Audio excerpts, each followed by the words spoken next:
Bismillahirrahmanirrahim.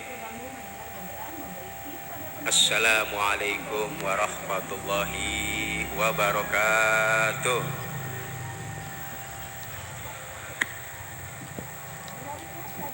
Alhamdulillah, wassalatu wassalamu ala rasulillah Sayyidina Muhammad ibn Abdillah wa ala alihi wa sahbihi wa man wala. La haula wa la quwata illa billah. Subhanaka la ilma lana illa ma 'allamtana innaka antal alimul hakim.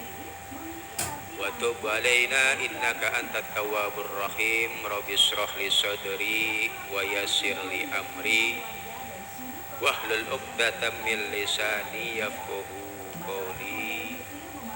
Amma ba'du, qala Allah ta'ala fi kitabihil karim wa huwa asdaqul qailin. A'udzu billahi minasy syaithanir rajim. Bismillahirrahmanirrahim. Ya ayyuhan nas ittaqullaha wa kunu ma'as shadiqin.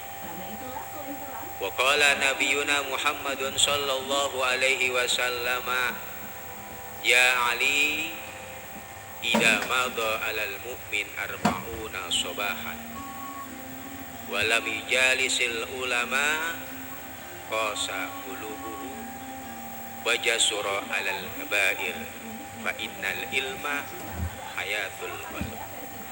Sadaqallahul ladzim wa sadaqa rasulun nabiyul habibul karim wa nahnu ala dzalika minasy syahidin wasyakirin walhamdulillahi rabbil alamin. Hadratal mukarram wal muhtaram, para bapak, para jamaah jaulah Ramadaniyah yang dimuliakan oleh Allah Subhanahu wa taala. Bil khusus yang sama-sama kita hormati dan kita muliakan guru besar kita Abuya Kiai Haji Hamzah Hamdani mata'anallah bituli hayatihi syarifah. Mudah-mudahan Allah Subhanahu wa taala berikan kesehatan jasmani rohani kepada beliau, dimurahkan rezekinya, dipanjangkan umurnya, dan dijadikan keturunannya menjadi keturunan yang soleh dan soleha. Dan juga yang sama-sama kita hormati Sohibul Bait, Sohibul Majlis Al-Mukarram, Bapak Haji Aeb. Mudah-mudahan Allah Subhanahu wa taala berikan keberkahan di dalam keluarganya. Amin ya rabbal alamin. Para asatidah, para hujaj, para tokoh masyarakat, para jamaah yang insya Allah semuanya dirahmati oleh Allah Subhanahu wa ta'ala. Alhamdulillah, puji syukur tentunya marilah selalu kita haturkan kepada Allah Subhanahu wa ta'ala atas berbagai limpahan nikmat dan anugerah yang telah diberikan kepada kita semua. Terutama alhamdulillah pada malam hari ini kita masih dikumpulkan bersama-sama dengan guru kita. Mudah-mudahan perkumpulan kita ini bisa menjadi saksi fi yaumil qiyamah.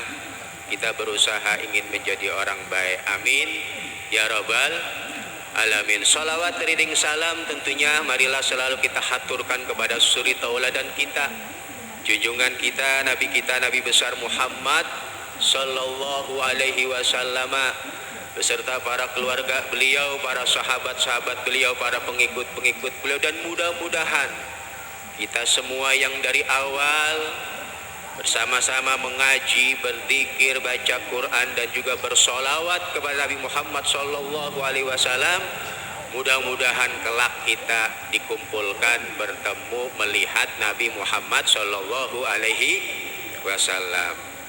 Dari kemarin banyak pantun, tadi juga ada sajak. Nah, kalau sekarang saya ingin nyanyi, boleh nggak nih? Boleh ya. Bila ingin melihat Nabi di dalam surga, senangkan dulu hatinya dengan salawat. Asik, ini hadrahnya diem aja ini. Bila ingin selamat nanti dari neraka, minta pertolongan pada Nabi Muhammad. Ayo bareng-bareng. Allahumma sholli ala Muhammad Muhammadin ya Rabbi salli alaihi wa sallim. Allahumma salli ala Muhammadin ya Rabbi salli alaihi wa sallim. Alhamdulillah. Mudah-mudahan kita semua nanti dikumpulkan bersama dengan guru kita dan juga bersama dengan Nabi Muhammad sallallahu alaihi wasallam. Amin. Amin ya rabbal alamin. Hadirin jamaah yang dimuliakan oleh Allah Subhanahu wa taala. Dalam kehidupan kita tentunya kita memerlukan sosok atau seseorang yang bisa membimbing kita, yang bisa mengarahkan kita, bahkan bisa menyelamatkan kita di dunia maupun di akhirat. Maka ulama adalah salah satu sosok yang paling berpengaruh bagi kehidupan kita. Ulama ini merupakan tempat yang bisa dijadikan sebagai sandaran bagi kita, solusi bagi kita, dan tempat kita mengadu atas segala problematika kehidupan kita di dunia ini. Bahkan urusan-urusan rumah tangga, perekonomian, dan lain sebagainya, itu ulama memiliki solusi yang begitu luar biasa. Ada orang datang lama belum punya anak, datang ke ulama. Nganggur kelamaan biar cepat dapat kerja, datang ke ulama.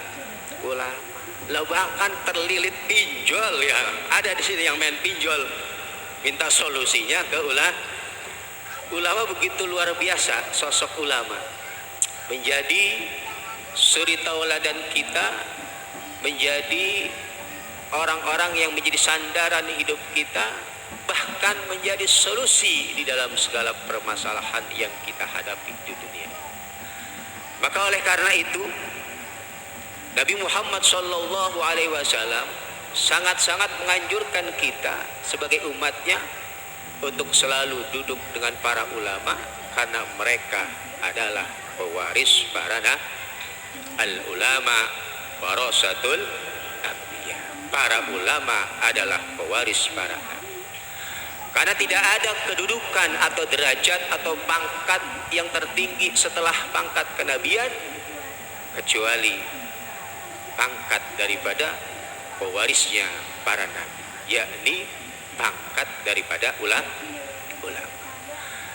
Berbicara tentang ulama, pernah disinggung dan dibahas oleh guru kita Al-Ustadz Ahmad Rijal, bahwa al-ulama ini merupakan jamak taksir dari mufrad alim, ya, yang artinya adalah orang-orang yang memiliki pengetahuan, baik pengetahuan masalah duniawiyah, terlebih pengetahuan masalah ukhrawiyah.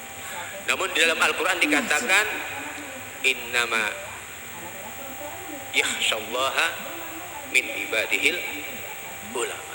Sesungguhnya orang-orang yang takut kepada Allah Subhanahu wa taala hanya dari hamba-hamba Allah, yakni dari golongan para ulama.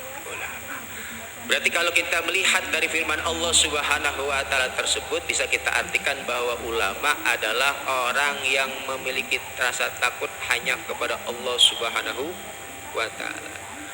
Baik dikarenakan makrifatnya dia kepada Allah Subhanahu wa taala, dan juga berusahanya mereka untuk selalu menjalani perintah-perintah Allah Subhanahu wa taala, dan berusahanya mereka menghindar dan menjauhi daripada apa-apa yang dilarang oleh Allah Subhanahu wa taala.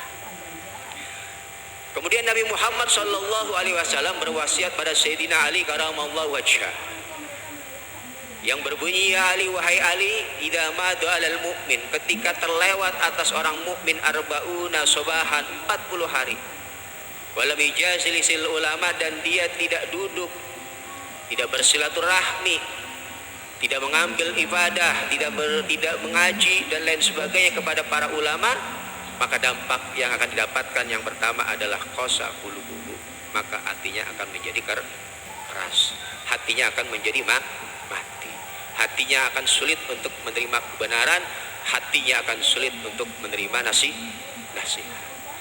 Dan yang lebih fatal lagi, wajasura alal kabair, dan dirinya akan mudah untuk melakukan perbuatan dosa-dosa besar. Na'udzubillah min dzalik. Karena hidupnya hati itu hanya dengan ilmu. Hadirin jamaah yang dimuliakan oleh Allah Subhanahu wa taala. Al-Imam Al-Ghazali rahimahullahu taala, beliau menjelaskan di dalam kitabnya bahwa ciri-ciri daripada ulama adalah yang pertama adalah mereka orang-orang yang ditunjuk atau diberikan petunjuk jalan oleh Allah Subhanahu wa taala, diberikan kemudahan untuk memahami agama Allah Subhanahu wa taala. Dan mereka-mereka yang mendapatkan ilham petunjuk dari Allah Subhanahu wa taala, sebagaimana hadis Nabi Muhammad sallallahu alaihi wasallam, "May yuridillah bihi khairan yufaqihu fiddin wa yulhimuhu rusyda," yang artinya siapa saja yang dikehendaki kebaikan oleh Allah Subhanahu wa taala, niscaya ia akan diberi pemahaman dalam agama dan diilhami kepadanya petunjuk dari Allah Subhanahu wa taala. Yang pertama. Kemudian yang kedua, ulama adalah orang alim yang merupakan ahli waris daripada para Nabi Muhammad sallallahu alaihi wasallam. Bagaimana hadis Nabi Muhammad sallallahu alaihi wasallam dikatakan al ulama warasatul anbiya, bahwa artinya adalah ulama adalah ahli waris para nabi.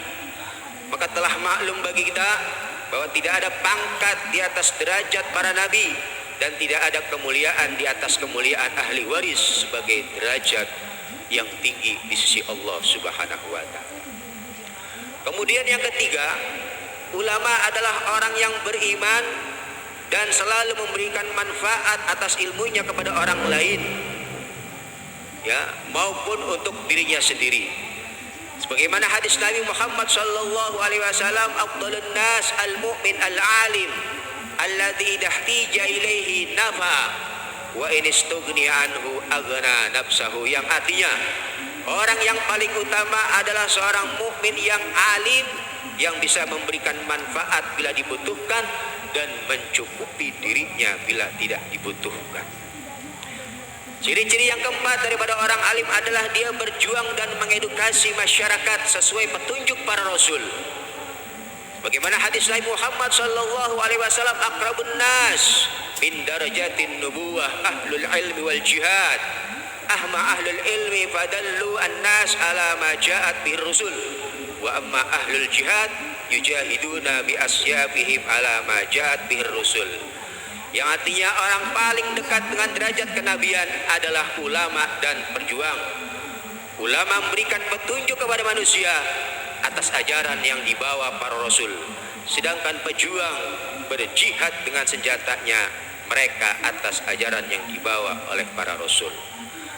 Kemudian selanjutnya, keutamaan di para ulama atau ciri-ciri orang ulama adalah satu orang alim merupakan seorang warga yang berkualitas, karena tingkat literasinya begitu tinggi sehingga setara dengan sekelompok warga yang tanpa kualitas.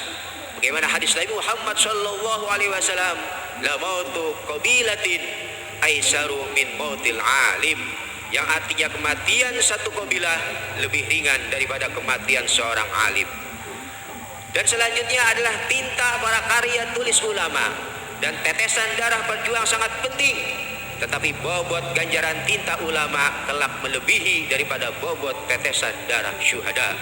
Sebagaimana hadis Nabi Muhammad sallallahu alaihi wasallam, yuzanu yaumal qiyamah min bimidadul ulama wa damish syuhada, bahwa pada hari kiamat nanti tinta karya tulis para ulama akan ditimbang bersama dengan tetesan darah syuhada.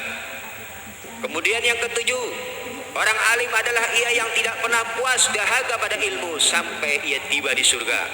Sebagaimana hadis Nabi Muhammad sallallahu alaihi wasallam, la yashba'u 'alimun min ilmin hatta yakuna muntahahu al-jannah, yang artinya seorang alim tidak akan pernah kenyang terhadap ilmu sampai ujungnya adalah surga. Hadirin jamaah yang dimuliakan oleh Allah Subhanahu wa taala. Kemudian dampak dari kita menjauh dari ulama atau tidak pernah duduk dari ulama